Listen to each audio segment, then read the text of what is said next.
Using the expression, I'm an old hard ass. And it's my country too. And I think if we ever install the draft again, we should draft women.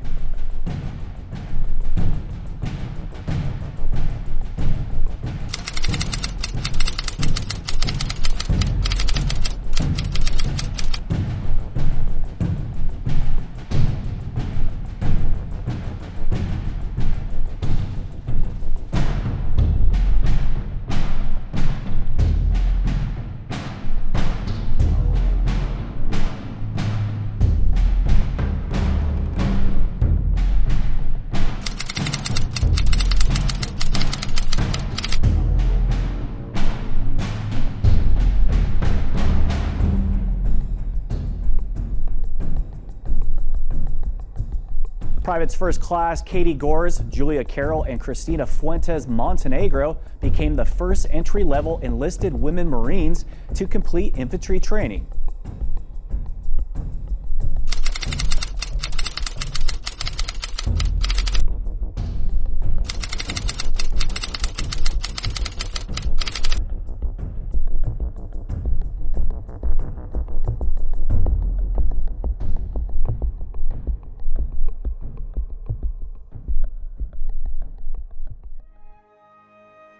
In peacetime and in war, women throughout history served the United States military with strength, dedication, and honor. For more than 2 centuries, American women volunteered for military service out of desires to explore, lead, and contribute to the strength of their nation. Coinciding with the evolution of war, women's service grew in numbers and expanded in scope despite discrimination, segregation, and exclusion from full service. Both social attitudes and military policy changed as women exhibited great skill and value in military service, paving the way for the expansion of new opportunities for women to valiantly serve and protect as equal members of the armed forces. With the Civil War looming across America, women on both sides supported their countries through work, charity, and service on the front lines. In the Union, women raised money to aid soldiers, worked in munitions factories, and served on sanitary commissions. Women who followed the soldiers out onto the battlefield were called Daughters of the Regiment, or Vivandriers. These women provided services to the camp of soldiers, and in some cases served as spies to obtain information for regiment leaders. Approximately 20,000 women served the Union Army as cooks, laundresses, and nurses. Some women took this combat service to a new level and pretended to be men in order to enlist as soldiers. Historians estimate that over 300 women disguised themselves as men to serve in combat roles. Women such as Canadian-born Sarah Edmonds, also known as Frank Thompson, and Jenny Hodgers of Illinois, also known as Albert Cashier, worked as Union soldiers using male aliases. When the war ended, the United States government recognized and honored the services of some of these brave women by awarding them military pensions and permitting them to live in veterans' homes.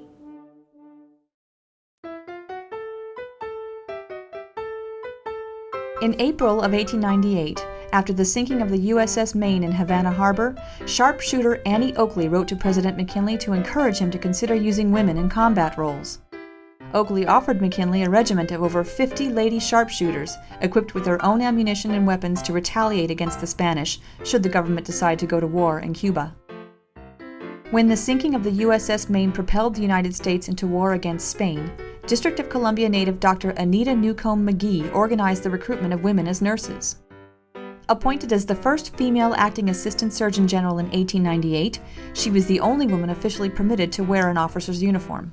She organized the Army Nurse Corps, which officially employed nurses for the military. Though it was a step forward for women's place and space in the military, these women were considered contract labor and did not have status as members of the military.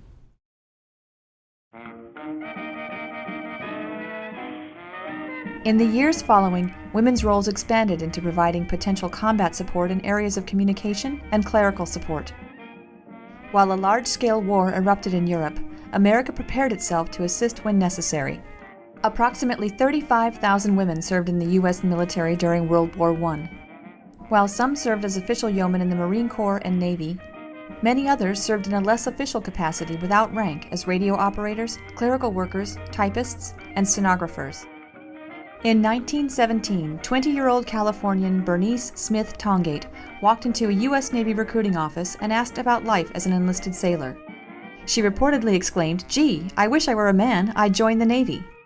Unbeknownst to her, recruitment poster artist Howard Chandler Christie was present, listening to the conversation, and an idea struck him. He decided to ask Tongate to model in a naval uniform for a recruitment poster. This pin-up-style poster of Tongate, which showed her desire to join the Navy, was designed to attract men to enlist. Tongate decided that posing for a poster was not enough, however, and 10 days later she went back in and enlisted as a yeoman. She served in the Navy for the entire war, eventually earning the rank of Chief Yeoman after 3 years of service. The Department of Defense reports that she returned to serve in World War II as well. However, in World War II she served in the Army. Popular images of women like Tongate continued to inspire women to engage in roles supportive to men both on and off the battlefields.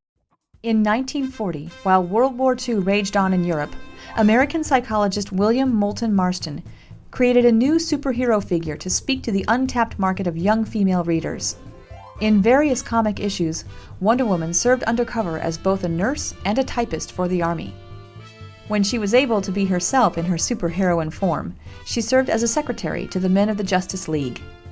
Intended to inspire young girls of the 1940s to recognize that women could have strength and power and still conform to the social norms of tenderness, submissiveness, and peace-seeking, Wonder Woman served as a superheroine who participated in the Justice League in supportive roles to male figures, much like American women in the military served in combat supportive roles. I am Wonder Woman. I have been my whole life. Sisterhood, truth, justice, and the American way. When you grow up idolizing Linda Carter, I mean, if you ever watch the old Wonder Womans, you get it. She's strong and she's brave, and I mean, if you're reading the comic books now, you know, she just went into the bowels of hell and even faced getting married. You know, I mean, she is so brave, and she still comes out on top in the world of the living. My gosh. When the Japanese attacked the U.S. naval base at Pearl Harbor, men and women across America enlisted by the thousands to serve their country in its time of need. My senior year in high school, we had won the state football championship. Pearl Harbor happened the following day. A bunch of us went on a picnic up the Poudre River, and that's all we could talk about was what was happening in Hawaii. On Monday, we had, of course, a pep rally and congratulated the team, and they also piped in President Roosevelt's speech. And he spoke of it being a day that was marked in infamy when the Japanese attacked our forces. And so I will always remember that. The following day, 7 of the boys went down and enlisted in the Marine Corps. Eventually, there were 4 of us from our class. 2 of the gals went into the Coast Guard, and 2 of us went into the Marine Corps. With military operations stretching across 2 oceans, Americans needed the effort of every man, woman, and child to ensure victory. While some women took jobs in war industries building airplanes, ships, and munitions, others worked on farms, helping to supply the agricultural needs of the Allied forces. A lot of the fellas didn't like us. They thought the world was coming to the end when the Marine Corps had women of all things. But we proved ourselves, and we freed a Marine to fight. If we were not driving a truck, the work had to be done, and it would have been done by a Marine. Approximately 150,000 women served in the Women's Army Corps, the WAC, and the Women's Army Auxiliary Corps, the WAAC, during World War II. These were the first uniformed women in the United States, other than nurses, to officially serve with the Army. My sister wants to join the WACs. What do you think of that? She's crazy. What the devil's a woman want to be a soldier for? Just a waste of time. This is a man's war. What sort of jobs can they do? They worked as air controllers, typists, and telephone operators, among other positions. They traveled the world, attending to the needs of the Army, and provided crucial support for those engaged in combat. 78 members of the Army Nurse Corps and Navy Nurse Corps were captured and held as prisoners of war in the Philippines. These Angels of Bataan, as they came to be called, continued to serve nobly in nursing units in the internment camps they were held in during their years of imprisonment. In contrast to the status of women who volunteered to serve alongside the Army, women who volunteered for the Navy were treated as part of the Navy and received military status for their service. At the urging of First Lady Eleanor Roosevelt, Mildred McAfee, the first woman commissioned as an officer in the Navy, directed the Women Accepted for Volunteer Emergency Service, or WAVES program. This program set the stage for nearly 80,000 women to enlist, and as many as 8,000 to serve as naval officers by the end of the war. The United States Coast Guard followed the Navy's example and started the United States Coast Guard Women's Reserve. Nicknamed SPAR, this program freed men from stateside duties so they could fight abroad. Approximately 10,000 women enlisted in SPAR. The Army Air Corps enlisted female pilots who served their country during its time of need. Despite resistance from many military leaders, women who trained as pilots served in the Women Flying Training Detachment, known as the WFTD, the Women's Auxiliary Ferrying Squadron, and the Women Air Force Service Pilots, or WASP program. About the end of 1942, they organized and were recruiting women pilots to help out with the war effort because of the extreme shortage of male pilots. I don't think I would have had a chance to be a WASP unless Jacqueline Cochran had been there to fight for us. And she's the one that persuaded the General Arnold to start the program. She said if there's going to be a war, we should call on the women pilots to help. Over 1,000 female pilots transported cargo and tested airplanes for future combat missions. Although nearly 25,000 women applied to join the WASP program, slightly more than 1,000 eventually passed the training and enlisted. These well-trained pilots freed male soldiers for combat duty. This was important work, and it was also life-threatening. One of the most scary things we did was tow targets. The plane would have a big canvas target, they'd be towing a target, and it would be used as target practice by artillery people on the ground. Despite their heroism, these women still face prejudices from male pilots due to their biological differences. Because of erroneous information contained in the Civil Aeronautics Administration Handbook, which stated women often fainted during their menstrual cycles, female pilots were instructed to report their monthly cycles to the flight surgeon and to avoid flying during those times. The training was quite difficult. We went to ground school half the day in the morning, and then we'd have flights, be on the flight line in the afternoon. And then sometimes that would be reversed. We'd fly in the morning and have ground school in the afternoon. The ground school was quite easy. I didn't have any trouble with that. But the flying was pretty strenuous. About 1/3 of each class washed out for flying deficiencies, and so we were all worried about passing our next check ride. It was a stressful 6 weeks, as well as hard physically. We were up early and flying on busy all day. It was just a very busy time. Sometimes we flew at night. We had night flying, and sometimes we would fly on weekends if we were behind in our training. I was assigned to the regional office in Kansas City. They had a 7-state region, and there were a lot of air bases in those 7 states. So that my job was to fly the inspectors, the weather forecasters, the meteorologists around each air base and check out the weather station and see if it was operating properly. The government disbanded the WASP program in 1944. General Hap Arnold wrote a farewell letter to the WASPs, stating, "When we needed you, you came through and have served most commendably under very difficult circumstances. But now the war situation has changed, and the time has come when your volunteer services are no longer needed. The situation is that if you continue in service, you will be replacing instead of releasing our young men. I know the WASP wouldn't want that. I want you to know that I appreciate your war service and that the AAF will miss you. We felt we were doing a good job, and then all of a sudden, Congress failed to pass the legislation, and they decided to disband us, and that was a big shock. So then we went home, and the war was still going on. It was kind of difficult to know what to do. This letter was the only gratitude many WASPs received because they were denied military benefits. It wasn't until 1977 that the government granted them status as veterans, and in 2010, they were awarded the Congressional Gold Medal.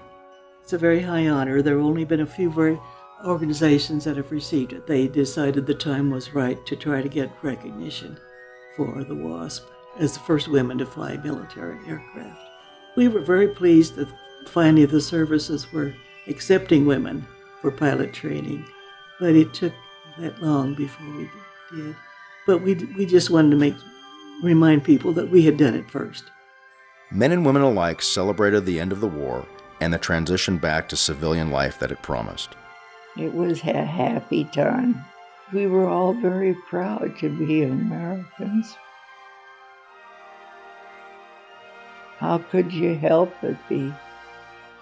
Oh, that town was full of people, and we kind of stood back in a storefront and just watched all the activity. And of course, everybody wanted to kiss you, and so we went back to her barracks and used a lot of Listerine. As Americans welcomed home their soldiers, nurses, and pilots with parades and fanfare, those returning were eager to start a new life back at home during peacetime. As the U.S. military evolved during the Cold War, some attitudes towards women in the military reflected the domestic push to retain traditional gendered roles of women as homemakers. This change was reflected in 1951 when Executive Order 10240 authorized any branch of the military to discharge women who became pregnant, a mother by adoption, or have a child at home more than 30 days out of the year. Somebody says, a skirt can't tell me what to do. And I said, this skirt can. And I said, try me. And, but I said, I tried my best to build up a trust with my guys. And I think that trust still exists, I know, because I still get Christmas cards. There was some advancement for women as the war in Korea continued. In 1953, the Navy began assigning women to positions aboard Military Sea Transportation Service, or MSTS ships, and the Army commissioned its first female physician as a medical officer. If you want a mountain, you create a mountain. If you want success, you create success. And if you give me a job to do, it will be done, and it will pass. And if you're worried about who I'm sleeping with, or I'm sleeping in a hot bunk or something like that, and I'll tell Joe, cool the damn thing before it's my turn to get into it, and this sort of thing. And I'm pleased to see that women can handle these ships, and they do. So it's you guys that have the doubts. We know damn well we can do it. There's no doubt in our minds. In all, the United States sent 120,000 women to contribute to the war effort as nurses and in support roles. A total of 16 nurses on active duty died during their service either on the battlefield or en route to the battlefield. These deaths were often not reported as casualties in the war. As the United States continued to assist nations struggling against communism, it entered into a 2-decade-long involvement in Vietnam, beginning with advisement and eventually leading to troop deployment. During the initial advisement phase, the Women Armies Corps, the WAC, or WAC, as well as other organizations, contributed to the war effort by supplying support personnel in Vietnam. Though in 1965 the Navy Nurse Corps began recruiting men, other opportunities for women developed.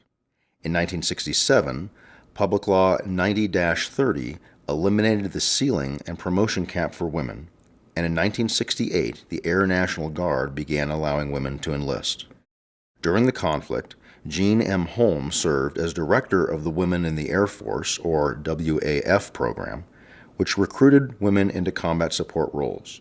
In 1965, the Marine Corps also continued to support the advancement of women in the military by promoting Master Sergeant Josephine Davis to attaché duty. Soon thereafter, she became the first female Marine to experience hostile fire.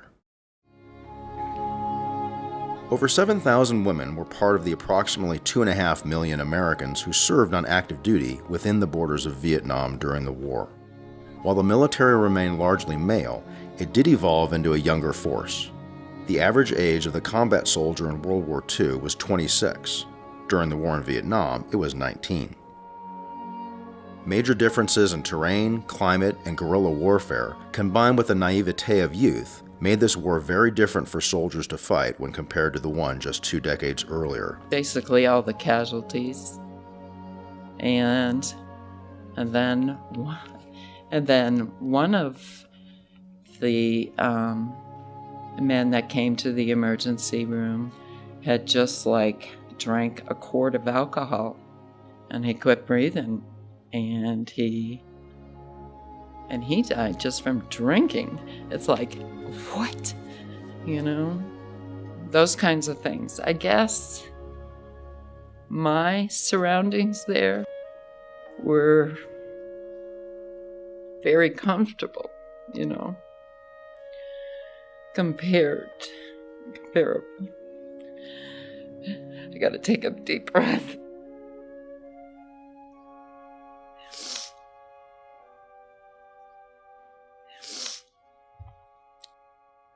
I think this is why I don't talk about it.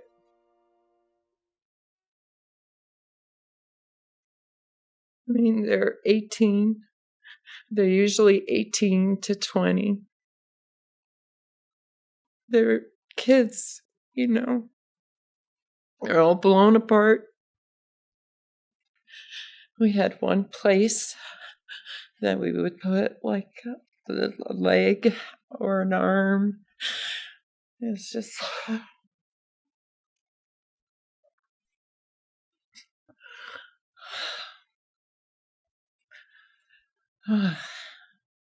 just people don't know. I mean, until you experience exactly what it causes, what it does to people, how can you say, let's go to war again, I don't get it. I just can't believe we did it the last time. I just don't. It's like, who are you sending? Of the 58,220 Americans who died in the Vietnam conflict, 8 of them were women. These 8 nurses on active duty died during their service, either on the battlefield or traveling to the battlefield. There was one nurse that was, killed at the 91st Evac Hospital where I was in July. And it was just like fragments that had come through the Quonset hut. And it had actually just hit her right in the neck, and it hit her carotid, and just kind of a freaky thing that she bled out, And The many men and women on active duty in the military were usually unaware of the growing home front displays of anti-war sentiment until they returned home to find demonstrations and mixed attitudes towards returning veterans. Nevertheless, many civilian women continued to serve bravely in active duty and in civilian support roles. Just before the fall of Saigon, both military and civilian women volunteered to assist with a humanitarian effort supported by President Gerald Ford known as Operation Baby Lift, which worked to relocate South Vietnamese orphans to the United States. Tragedy struck one of these initial flights of the operation, and at least 180 children and U.S. citizens were killed. Of that number, 11 were active duty Air Force personnel, including one female flight nurse, Captain Mary Therese Klinker. I think I came back thinking, I don't know if I would ever go into the service again. Yeah, I think it was very controversial too, And then looking back, I mean, how old, you're 20, you're going to school. I'm not too aware of much else except studying and stuff like that. Avoiding the draft, I understood all of that. People going to Canada, protesting. There was there was a lot going on everywhere. Unlike earlier conflicts, when women were dismissed from duty when the war ended, the years after the Vietnam War saw a new dialogue about the place of women in the military. In the year following the war, the Army, Air Force, Marines, and Coast Guard promoted women into roles previously closed to them. This advancement was reflected in the 1972 passing of the Equal Rights Amendment, the ERA, in Congress. The amendment stated simply that there would be no distinction between men and women in the eyes of the government. Opponents of the ERA feared that women's traditional roles as mothers and homemakers would be threatened. They argued that such an amendment would mean that women could be drafted into the military, or they could lose gendered legal parental privileges in divorces and custody battles. Politician Phyllis Schlafly summed up the opponents' fears with her campaign slogan, "Stop," or "Stop taking our privileges." She argued that American women enjoyed many privileges, including a nation that looked upon them as nurturers and as a group to be protected. Drawing on Cold War-era fears that many Americans had about the threats to the nuclear family, as well as the growing gay awareness movement, Schlafly encouraged enough Americans to support traditional gender roles that by 1982, an insufficient number of states ratified the ERA amendment for its passing. While Americans debated the ERA, the military continued to press forward, providing opportunities for women. In 1975, the Department of Defense reversed its previous policy of discharging female members when they became pregnant or upon adoption or marriage with stepchildren. They decided to give these women in these situations permission to remain on active duty if they wished. In 1976, the Second Circuit Court ruled in Crawford v. Cushman that the Marine Corps regulation requiring the discharge of pregnant women violated the Fifth Amendment. The military accelerated the integration of women into the services when, in 1976, it abolished the WAC, WAF, WAVES, SPAR, and Women Marine programs. In 1977, veteran status was awarded to some women who served in World War II, and in 1979, enlistment qualifications were made equal between the sexes. In 1979 as well, Hazel Johnson Brown was promoted to Brigadier General in the Army, the first African-American female in history to receive such an honor.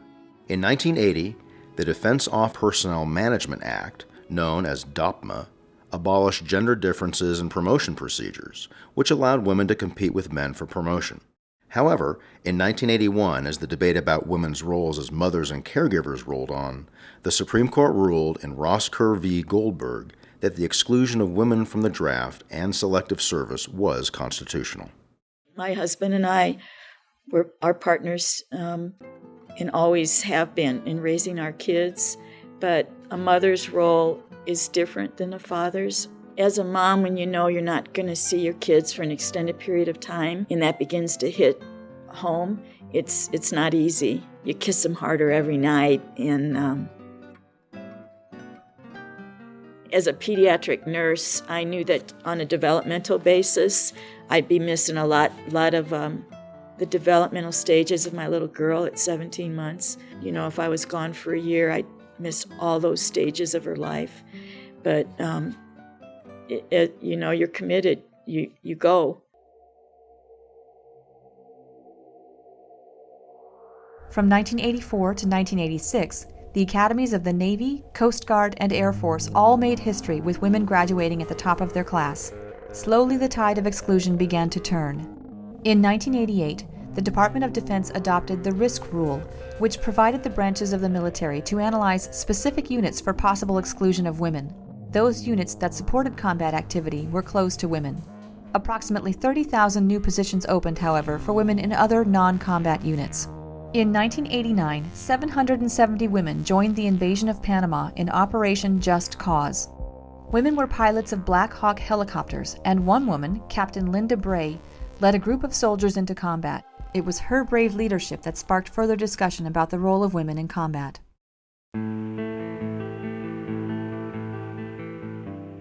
During the Persian Gulf War, Operation Desert Shield and Desert Storm, the U.S. deployed the largest number of women in history. 40,782 soldiers were women, comprising roughly 7% of the total deployment. During the conflict, 2 women were held as prisoners of war, and 15 women were killed. In 1992, the House Armed Services Committee held a hearing to investigate gender discrimination in the military as a whole. By 1993, the National Defense Authorization Act repealed the prohibitive restrictions on women in combat aircraft of the Air Force, Navy, and Marine Corps. The Department of Defense repealed the 1988 risk rule and put in its place a new directive that women were to be excluded from assignments that are primarily ground combat missions. As society debated the issues of sexual harassment in the civilian world, so did the military. In 1987, Secretary of Defense Caspar Weinberger led an investigative group to evaluate reports that women faced sexual harassment and fewer opportunities than men while on active duty. This group continued investigation for several years. I did have military sexual trauma. I was assaulted. And, it's not something that I want to relive and rehash, but it gives me the understanding. And, because there's this spectrum between sexual harassment and rape, and there's everything in between. And I think every woman in the military has experienced something along that continuum. You just have to be confident in who you are and what you're about. And then if you do suffer some gender discrimination, you just need to set them straight in a hurry. Now, I know there are plenty of women who have had it far worse. And for them, the technique I chose probably would not have worked. In 1991, Secretary of Defense Dick Cheney ordered all services to engage in a zero-tolerance policy regarding sexual harassment. So I asked for a pen and paper, and I wrote 5 pages of exactly what had been happening to me. When I handed it to somebody, that's the last time I ever saw those 5 pages. I'm sure the doctor read them. I was prescribed a high dose of trazodone, and he said, "This will help you sleep." So, of course I'm not sleeping. I'm being, even though I'm being forced to do something, it's still sexual assault.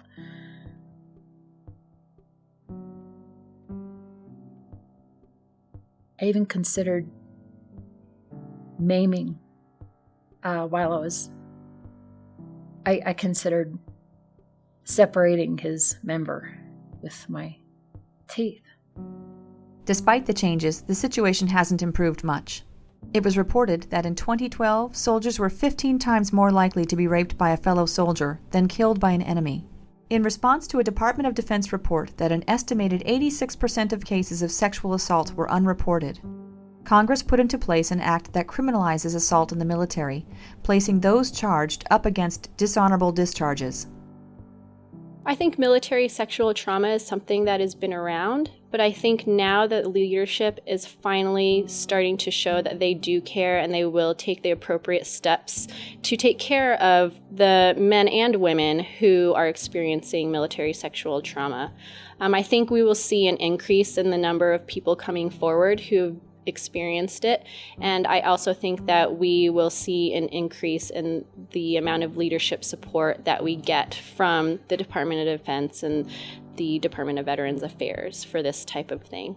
President Barack Obama gave the branches of the military 1 year to improve their prevention and response strategies for sexual harassment and assault. Over the last decade, more than 225,000 women have deployed to Iraq and Afghanistan. Women currently comprise more than 214,000, nearly 15% of the military forces. My role was to be a platoon leader for a Shadow Tactical Unmanned Aerial Vehicle unit. And what that is a remote-controlled drone spy planes that the Army had back then. This is actually a propeller that flew on one of my Shadow TUAVs while we were deployed to Iraq. It was given to me by my soldiers when I left as their platoon leader. And here, this is actually the logo that was created for our platoon. Has OIF 3, Camp Tajia, Iraq, which is where we served. And then our platoon logo, which was damn near gods, because we really were damn near gods. Though healthcare still was the most common role for women in the military in 2012, more than half of them served in various roles, including unofficial combat roles. Women advanced into front lines and leadership roles as well. Only because we were so visible. Our deployment almost got canked because they saw all of our reports and they're like, wait, women shouldn't be in firefights. Women shouldn't be, getting blown up or mortared or whatever. This is against our rules. Until we showed them what our capabilities were, and we were highly visible. In 2011, Marsha Anderson became the first African American female to be promoted to Major General.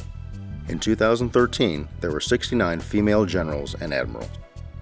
New military units utilize women's strengths and serve to advance the mission of the United States while assisting communities across the globe. Built on the historic tradition of female groups within the military and utilizing the strengths and modern training of women, the Marine Corps created female engagement teams. These teams assist in situations where female soldiers can communicate beyond the cultural barriers that male soldiers may have a more difficult time crossing. In a different culture, you have to adapt to that culture. We were in a Muslim culture. Males weren't allowed to touch females. Males were not allowed to look at females. They were always covered up. If you've ever seen pictures of Iraqis or Afghan women, they're generally covered from head to toe. You can't even see their face. When we went into Iraq, there was a lot of conflict there, just mainly because of the culture differences. Lioness program was created so females can get attached to infantry units to stand at like entry points or checkpoints or go out and just help search females or talk to them, their families and stuff. Female engagement team grew off of that. These groups are very different than their predecessors because in these, women are armed and are often under threat. The exclusion law was still in effect. We're not allowed to be, quote unquote, at the tip of the spear. It's not how we were supposed to be. Somehow we managed to go around that law and do a job. We were used because grunts can only talk to the guys, so they only had half the picture. They're only talking to the elder guys or the middle-aged guys, and then we would talk to all the kids and all the families, so we get the big picture, and that was our whole point. The lines were blurred because OEF wasn't necessarily a close seek and destroy. It was more of a, hey, let's rebuild Afghanistan the way you want it. Would I join the Army again? Yes, in a heartbeat. I would not hesitate 1 second because I know the type of person that I've become because of the military, the lessons that I've learned, and definitely the people that I've met. So you gotta weigh all the pros and cons before you sign on the dotted line. I would. I would. Sure. But I don't walk too fast. I think the military has a great deal to offer so many young people that really don't know where they're going. And certainly a hitch in the service gives them direction, gives them self-discipline, all those things that gives them the pride of their appearance. And I think it's a good thing. On January 24, 2013, U.S. Secretary of Defense Leon Panetta removed the ban on women in combat roles. The branches of the U.S. military vary in their plans to integrate women into combat areas. The Pentagon is taking this change seriously and dedicated $15 million to develop body armor that is designed specifically for women. I would tell to any woman or any girl who wants to join the military, if they feel like they can do it and want to experience it, then go out and do it. Do your best, represent women the best you can, and don't be afraid of being a woman serving in a very heavily male-dominated industry. Oh, I think it's always beneficial to have women in a mix, or even as a nurse when it was mostly women. I always think it's good to have a man in the mix too. I say everyone should get to do what they want to do. You know, that's the best. But I think females are very strong. A powerful female is a good thing. Be all that you can be, because there's opportunities out there. And if you qualify to be a missileer, be a missileer. You'll hear a lot of dissenting opinions from women who have been sexually harassed, who have been sexually assaulted. Yes, that does happen, and it's horrible, and the military is working to stamp that out.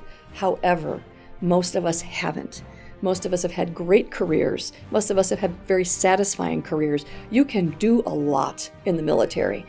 You will find out things about yourself that you can do, things about yourself that you can't do, and you have to learn how to accept those too. There's a graceful way and a belligerent way. You really learn who you are and what you're made of. You learn tremendous tolerance and patience, and you learn tremendous confidence as well. I would say absolutely do it. There's education benefits that come with it. There are career skill training that go with it. You meet people from all over the world, from all different walks of life. It's really an experience that can't be traded. Totally worth it. Absolutely do it. These changes continue to spark debate among both men and women about the role of women in combat.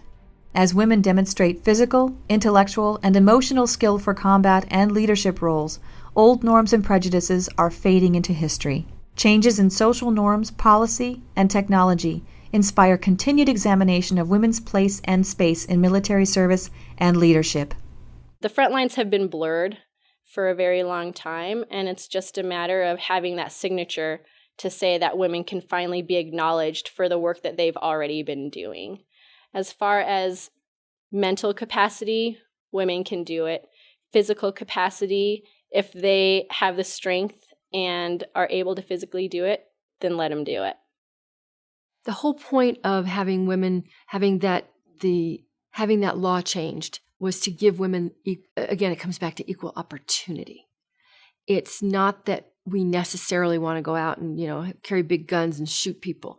It's the opportunity to be promoted alongside of our male counterparts, our peers, to have that opportunity to serve in a combat position where you're making those decisions, where you have the opportunity to really make a difference and make those decisions that are literally life and death decisions.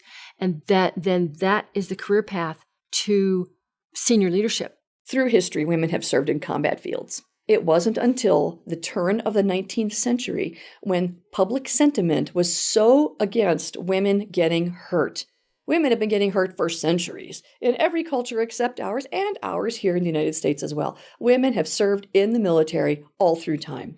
It wasn't until in the very recent history when news media made it possible for people to communicate quickly and clearly what was happening in the horrors of a battlefield. Gettysburg was extremely well documented. And to think that women, the givers of life, how could they be takers of life? We had to protect them, their home and hearth and mom and all that. You can't have them out there. They might get hurt. Newsflash, we've been getting hurt a very long time. Women are fine soldiers. We will fiercely protect what is ours. We will fiercely defend the homeland. And it's about time, because women can do these things. Like I said, every woman's experience is differently, but can women handle combat? Absolutely. But I think it depends on the woman.